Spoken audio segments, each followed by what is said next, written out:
उन्होंने इस पे सर्च किया तो उन्होंने बताया कि जो पहले सेल सर्च की गई थी, जो रॉबर्ट हुक ने सर्च किया था, वो सेल क्या थी? डेड सेल थी, ठीक है। और एंटोनी लीवॉर्ट ने जो सर्च किया था वो लिविंग सेल थी, ठीक है। तो सबसे पहले अगर पूछा जाएगा कि सेल किसने सर्च किया था, तो रॉबर्ट हुक, ठीक है। रॉबर्ट हुक, इन्हें फादर ऑफ भी कहा जाता है सेल का, ठीक है। इन्होंने क्या किया था? डेड सेल, ठीक है। और एंटोनी लीवेन हॉक, इन्होंने जो किया था वो लिविंग सेल थी। Cell is small unit of living organism, okay. ये हो गई बात। और उसके बाद ये पूछा जाता है कि ओवरऑल सबसे बिग सेल कौन सी है? ओवरऑल पूछा जाएगा तो आप बताएंगे big cell, biggest cell in overall, biggest cell in overall ostrich egg, okay.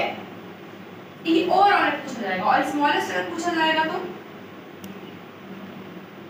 Smallest cell in overall ये mycoplasma gallisepticum,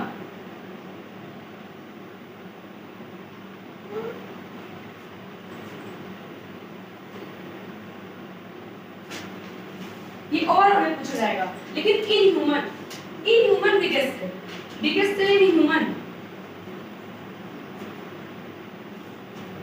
biggest cell in human ये होगा ओवरी, ओवरी में ओवम होता है, फीमेल ओवरी में ओवम होता है, that is biggest cell, okay. Smallest cell in human that is sperm, male sperm जो होते हैं वो सबसे स्मॉलेस्ट सेल होती है इन ह्यूमन बॉडी, ओके। ये समझ में आया आप लोगों को? अगर ओवरऑल पूछा जाएगा तो ऑस्ट्रिच एग बताएंगे, बिगेस्ट में, स्मॉलेस्ट में माइकोप्लाज्मा गैलीसेप्टिकम, बिगेस्ट में इन ह्यूमन पूछा जाएगा तो ओवम होगा, और स्मॉलेस्ट क्या होगा? स्पर्म होगा। ये तो बिगेस्ट और स्मॉलेस्ट बात हो गई। अगर पूछा जाएगा सबसे टॉलेस्ट कौन सा होता है? टॉलेस्ट कौन सा होता है? टॉलेस्ट जो सेल होती है वो होती है न्यूरॉन, ठीक है।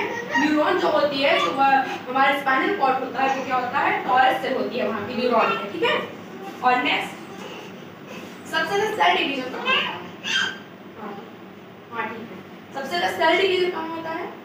हां, लीवर में। तो सबसे ज्यादा सेल डिवीजन कहां होता है हमारी बॉडी में? लीवर में। लीवर क्या है? हमारी बॉडी के जो इंटरनल ऑर्गन है, सबसे बिग ऑर्गन है। सबसे ज्यादा सेल डिवीजन कहां होता है? लीवर की सेल में होता है, ठीक है, जो सबसे बिगेस्ट ऑर्गन है। तो ये तो बेसिक सेल के बारे में नॉलेज